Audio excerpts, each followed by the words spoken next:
Okay, the guys are just installing the cables to the sun panels here to get the power to the batteries. There'll be 8 extra heavy duty batteries in here, 8 12 volters, which will be a double bank of 48 volt. And the power cables are run through a steel pipe across the gout. And up here, each one's isolated individually, so we can control the sun panels at different times if we need to. And they're hooking up the, doing the main hookups over there now.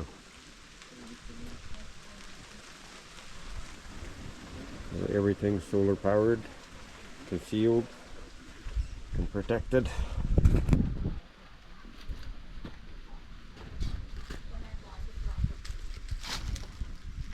And that's all for now, folks.